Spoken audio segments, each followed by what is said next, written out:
this week, it's all about seniors, and this is a focus. This is a senior week, and it's not just a game for the seniors, but an entire week for the seniors. And that's kind of what we stressed. We went by last week, and now we're moving on, and really, everything that we do is the last. Us not having an opportunity to continue to play, this is the last of everything for the seniors. So the last Monday, the last Tuesday, every little thing that we do, and really want to put the ownership on those guys and have them kind of be the guys that lead this thing, because they've been in a tough situation, and there's a lot of ups and downs, and guys feel all different emotions and things about their time here and how it's ending, but really want to make sure we put the focus on those guys, and we want to celebrate them, and we want to do this thing the right way. But in order for us to do that, we need them to lead, and we need them to be the guys in the forefront. We need them to be the guys that are really emotionally driving this thing, especially this week. And we're trying to pull at them to make sure that they can be remembered in the right way. And it's been a difficult run for them, but nonetheless, if we can finish this thing the right way, they go off on the right note. They'll have a big part of us moving this thing forward. And I think that's where, not talking about the future, but really now it is a bit about that, and it's about how they leave this place. It's a legacy that they leave, and it's what we can springboard ourselves into for the off season. So a really big week for us, and that's the kind of focus and the theme for me is there's a lot to play for, and guys don't always understand that, guys don't always realize that, but we're really tugging at them as far as truly their ownership in the program to realize that there's a lot to play for, and it's not just about the record. It's about how you finish things, how you go out, and how you really kind of get this thing springboarded into the off season.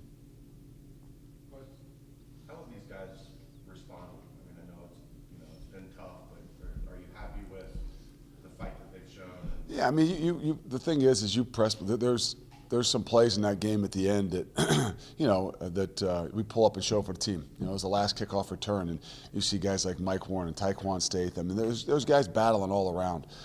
So there's fight in there. The issue, and you can look at it on the sidelines, and I evaluated it and watched it too many times probably, but you can look at a point in time that's 7-0. And we have an opportunity to make a play defensively, and we just come up short from making a big play, and they score. And then we turn around, the offense gets the ball, and the very next play we have an opportunity to make a huge play, and we don't. And you just evaluate the sideline from that point on, and there's never any energy. We make a play, we score a 85-yard touchdown, whatever it is, to Khalil, and you look at the sideline, there's like 2 people celebrating. And it's just, you can see the drain. You can see that the energy and the emotion that has been just driven out of these guys, and it's hard.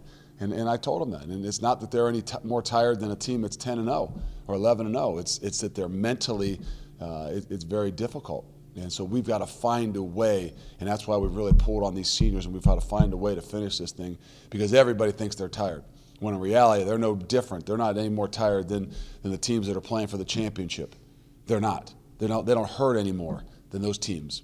But mentally, they're just not in a great place. And I think for us, in the buy-in and the things that we've done, to have some of those things where we've gotten down in those emotional drains, that's where we haven't been able to recover from. And you got down 14 points, you end up getting down 21 points, and that's where you need that leadership, you need that energy. And boy, there's just been so many shots that we haven't been able to pull through it. I think it has something to do with it, but what it comes down to is believing in one another. And when you've been scarred so many times, and when things have happened and things go bad, we all have a tendency to have those thoughts in our mind. And when we have those thoughts in our mind, it drains us, and they're hard to recover from. Especially when you're trying to fight, and how much do you really care, and where's the love, where's the respect? Those things that no matter how you feel, you're going to continue to fight for. That's what we got to continue to build, and that has a lot to do with culture. That has a lot to do with leadership. That has a lot to do with, knowing and believing and buying into all the things that we're doing. Has this season been more difficult than you thought it would be coming into it? Yeah, I mean, but I've been very fortunate. And my wife, I think I said it a few weeks ago, my wife reminds me how spoiled I've been. I haven't been through something like this, and I guess maybe my first year at Akron, but. To be in a situation where you're not winning. I mean, I got to go back. I say sometimes to when I first began wrestling. As a young kid, I didn't win a match for 2 years. And I gotta thank my parents for continuing to take me, getting your butt kicked for 2 straight years. And I'm sure there were some times when I didn't want to go, but they just kept taking me and kept taking me and kept taking me, and they didn't change. They didn't give in. They didn't quit. And they didn't allow me to probably be deterred from doing it. And and obviously it paid off dividends and incredible in the long run. But it's been it's been tough. It's been, because every single day, you got to be up, and you got to find a way. And, but when it's something that you believe in and you know that there's a lot of really close things, it's what keeps you driving. But yeah, I'd be lying to you if I didn't say it was difficult. And it's not, and everybody wants to say, well, it's because you lost. And it's not just because you're trying to get it's everything with the whole program. It's just trying to get everybody aligned and believing in the same things and believing in one another, and I would say that takes time. I've seen it happen really fast. I've seen it happen in 1 year or 2 years, obviously, in Jim Tressel's first time, but it took winning a national championship for everybody, I think, deep down inside to truly believe, and he won one in the second year. And I've seen it kind of change a leadership style and some things when in 2012, when Coach Meyer came in and happened to go 12-0 and then win a national title, 2 years later. So success surely helps people buy in a hell of a lot quicker, and wins and the euphoria and things like that, whether they're the guys that are sitting in this room or the guys outside of this room. But it doesn't mean it's really, stuck. And I think that I truly believe that our troubles and our adversities are going to make us strong. It's going to help a lot of these guys, but we got to be able to see some of those lights. And that's why it is difficult. We all see better than we hear. We tell kids that when we're a coach. We see better than we hear. So show me. And I'm sure in those kids' minds as well, they see better than they hear. Not to get religious on it, but that's the way of the world. That's the way it started, unfortunately. And but to really be able to not see it but have that true faith in it is what we gotta rely on. Going forward, what can you take from this year into next year? Well, I think there's a lot of things, and as a coach and as a program, there's so much that I've learned, and you find out the most about not just yourself, the people around you, but your team as well through adversity. And I know this, that we're not going to have a chance to be successful unless we truly respect and care and love one another. And that's not the easiest thing. If that's not been a part of your culture, then when adversity hits and troubles hit, that's what you have. And, I've been fortunate to be around those kinds of things that, when adversity hits, there's been such a tight bond. And, whether it's when I played or not, that I realized that, hey, we've got to develop. And we've got to continue. And it doesn't just happen. Yes, it's masked when you have great successes and you win because everybody's happy and all things are great. But how do you handle those things when you don't have the successes and you can really see it? Now we got to make sure we dive into it. So things have been exposed to us as players, as coaches, and as a program, that now we got a true chance to attack that maybe you didn't see when you first walked in. Maybe you had I had a list of things that we needed to do and how we were going to go about it, and you find out a lot of other things as you move along. So I think it gives me some clarity. Now I got to do my best job at being a leader and making sure that we can put those things into place and really have a plan at ways that we need to get better. This season, this would be your first win if you win this weekend against an FBS opponent. Do you feel like you've been a lot at home? Oh, okay. Do you feel like you're a lot better than that? Well, reality is perception sometimes. I told you guys before the year unfortunately, I kept the schedule and what people projected us at in my wallet, on my desk, and everywhere. And unfortunately, those things, it's not that as far off, and that hurts. But I still look at it, and that's what drives me. But no, I don't believe that we're that far off. And it's an emotional game, and in order to be on that roller coaster, you got to find a way, and then that's a part of believing. And I made a point of it that, are we better? Could we have won? Yes, we could have won last week. Could we have won the week before? Yeah, we could have won the week before. You know, could we have beat SMU? Darn right we could have beat SMU. We didn't, you know. But it's there. I mean, last week it's 7-0, and we got a chance, you know, to make a play or two, and that's when things have happened and go the wrong way. And so, yes, we are a hell of a lot closer than the record shows. We're a hell of a lot closer than maybe even some people, and even our own players, you know, because you keep telling them there's inches and all these little things. But I don't think it's just about football play. I think it's about a lot of the things that we got to do a better job of and believing in one another to get us over that hump. Because there's a fine line between success and failure. You know, and people would like to believe it's just in talent, and it's not. You know, because that's the great. This is a great league, and there's a hell of a lot more talent than, you know, maybe even I assume to start with. And there's from top to bottom, I think there's a lot of balance in the teams.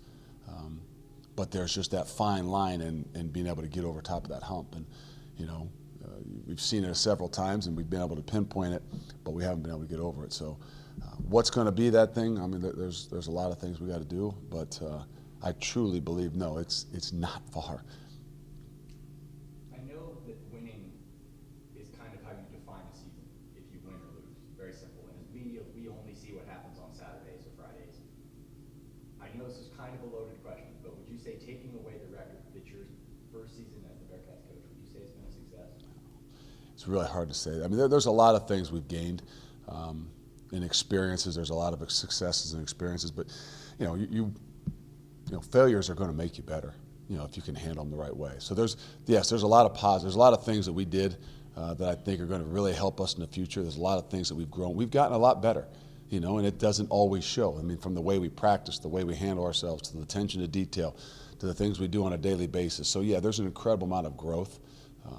But to define it as a success, I mean, we really are. It's an evaluation-friendly business, and you know, and your to win on the football field is a big part of, you know, how we're evaluated outside. So inside, there's some different things that, yeah, we had a lot of success. You know, we reached a lot of kids, but you know what? We've got to be able to translate that in order to reach more. We've got to have the successes that we need. So I don't pinpoint to just say is it successful or not. I'll let everybody else kind of determine that. You know, each kid that walks out of here, we told them from the beginning of the year, the outside won't determine the success of our program. You know, they obviously will evaluate it and they will have their opinions, but there's a lot of things that we do beyond that you know, that keep us doing what it is we're doing. You know, if you're just doing this just to win, you know, yeah, I'm with you. I love winning more than anybody else, but you know, yeah, there are a lot of successes. I wouldn't define it as saying, hey, it's a successful season. But there are a lot of successes, and there's some things we got to do a hell of a lot better to define it publicly as a successful season. Can you talk about UConn? Well, I mean, they're a very similar situation. You know, I think you know, they're a new coaching staff and have kind of risen and fallen and had the ups and the downs as well. And you know, it's at the end of the year. I mean, I'm not. This is unique to me in the sense that not just having a tough season like this and trying to finish, but also not playing like one of the most important games no matter what as your last game. You know, and that's why it's kind of eating at my stomach that I want to make sure every kid in this room knows this is a really important football game. Well, it just determines whether you end up 4-8 or no, it's a really important football game because of how you end. You know, regardless if it's your rival and what you're used to or if you're playing for a championship, it's an incredibly important football game. And I want to make sure they know when they walk in here today or yesterday or tomorrow that they're going to sense it and feel it and know that, you know, hey, this is, you know, by how we handle our business, that it's really important. So they're a good football team. I mean, they've struggled this year as well, but you can see some of the growth that they've had. You know, they've gone through a couple quarterbacks. They're on this, well, the kid started the year. Then they brought the guy in from last year, and then they're back on to him. So if you look at them and you try to evaluate them, they've been in those football games, you know, and they're probably feel like they're not too far away from getting over the hump as well. So I think what this comes down to is who really wants it, who's really truly deep down inside believes that this is a really important football game, you know, because 18 to 22-year-olds or 43-year-olds, what they think in their mind is going to really, you know, show when it all gets rolling. And, you know, so it's going to be a battle. It's going to be a good matchup, you know, in teams that are fighting their butt off to try to put themselves in a position to have some positive going into the offseason.